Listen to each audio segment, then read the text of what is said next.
Cement factory అక్రమ lockout జరగడం వలన ఆర్థిక ఇబ్బందులకు గురై అర్ధాకలితో మరణించిన సిమెంట్ ఫ్యాక్టరీ కార్మికులకు జోహార్లు. 1993 మే 29న సిమెంట్ ఫ్యాక్టరీ అక్రమ లాకౌట్ జరిగింది. అప్పటి నుండి ఆ ప్రాంత ప్రజలకు జీవన ఉపాధి లేక ఎటువంటి అభివృద్ధి లేకుండానే జీవించుతున్నారు. అయితే అభివృద్ధి అనే పేరుతో అన్ని రాజకీయ పార్టీలు కుమ్మక్కై గ్రామాన్ని మున్సిపాలిటీని కార్పొరేట్గాను చేసి ఆ ప్రాంత ప్రజలకు పన్నుల భారం మాత్రం బాగా పెంచాయి. అయితే ఆ ప్రాంతంలో మొదటి తరం దగ్గర నుండి నేటి తరం వరకు బీపారం భూమి, ఆర్ఎన్బి భూమి, రైల్వే భూమి, ఫారెస్ట్ భూమి, కాలవగట్టు భూమిపై నివాసం ఉంటూ అభివృద్ధి కోసం వార్డు మెంబర్ దగ్గర నుండి పార్లమెంటు మెంబర్ వరకు చట్టపరంగా న్యాయమూర్తులుగా విలువైన ఓట్లు వేస్తున్నారు.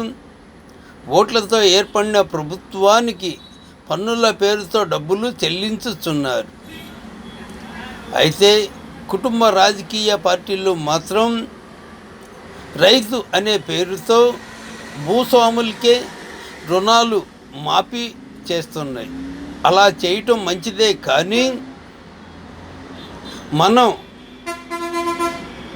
పన్నుల పేరుతో డబ్బులు చెల్లించే స్థలానికి శాశ్వత భూ హక్కు ఉంటే వైద్యం కోసం, పిల్లల చదువు కోసం, పెళ్ళిళ్ళ కోసం, స్వయంగా వ్యాపారం చేసుకుంటూ అభివృద్ధి పొందుటకు, పక్క గృహం నిర్మాణం చేసుకున్నటకు బ్యాంకీ నుండి రుణ సహాయం పొందే అవకాశం ఉంటుంది. అలాగే బ్యాంకీ నుండి తీసుకున్న రుణ సహాయం తిరిగి చెల్లించలేకపోతే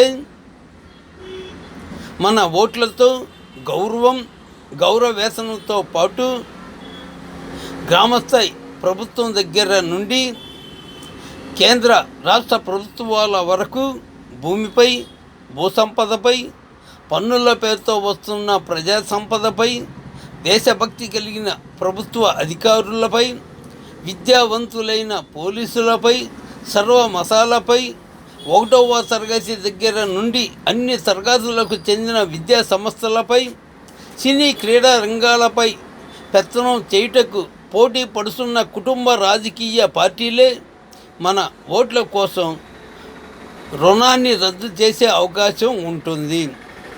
కాబట్టి పన్నుల పేరుతో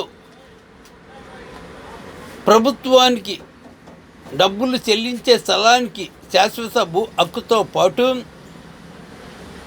డాక్టర్ బిఆర్ అంబేద్కర్ కల్పించిన భూమి కొనుగోలు పథకం ద్వారా హిందూ, ముస్లిం, క్రైస్తవ ఇంకా సర్వ మతాలకు చెందిన బ్రాహ్మణ, కోమటి, కమ్మ, వెలమ, రెడ్డి, కాపు, రాజులు, నగరాలు, సగరాలు, చేనేత, గీత, పల్లెకారులు, కుమ్మరి, కమ్మరి, కంసాలి, మంగలి, యాదవ్, రెల్లి, రజిక, వడిరా, ఉప్పర్, ఎరుకుల, యనాది, కోయ, చెంచు, బోయ, లంబాడి, ఆదివాసులు, బుడగదంగాలు, మేదర్లు, డొక్కలి, మాల, మాదిగ ఇంకా సర్వ కులాలలో ప్రతి కుటుంబాన్ని అభివృద్ధి చేయుటకు విలువైన ఓట్లతో ఏర్పడే రాజ్యాధికారమే మాస్టర్ కీ అని రిపబ్లికన్ పార్టీ ఇండియా అనే రాజకీయ పార్టీని స్థాపించి భూమి కొనుగోలు పథకం కల్పించిన డాక్టర్ బిఆర్ అంబేద్కర్ ఆశయాలతో పేద ప్రజల పక్షాన రాజకీయ పార్టీని స్థాపించి ఓట్లు మావి, భూమి, భూసంపద, పన్నుల పేరుతోస్తున్న ప్రజా సంపదనంతయు ధనవంతులకేనా అంటూ ఒక్క నోటు ఒక్క ఓటు అనే నినాదంతో రాజ్యాధికారం సాధించి లక్షలాది పేద కుటుంబాలకు సాగు భూమి ఉచితంగానే కల్పించిన మాన్యశ్రీ కాన్సీరామ్ వలె విలువైన ఓట్లతో వార్డు స్థాయి నుండి స్వతంత్ర అభ్యర్థిగా పోటీ చేద్దాం. డాక్టర్ బిఆర్ అంబేద్కర్ ఆశయాలతో కూడిన రాజ్యాధికారాన్ని సాధించి సర్వ కులాలలో ప్రతి కుటుంబం అభివృద్ధికి తోడ్పడదాం. ఇట్లు మాచర్ల యేసోబు. అక్రమ లాకౌటకు గురై ఇప్పటికీ పరిష్కారం కాని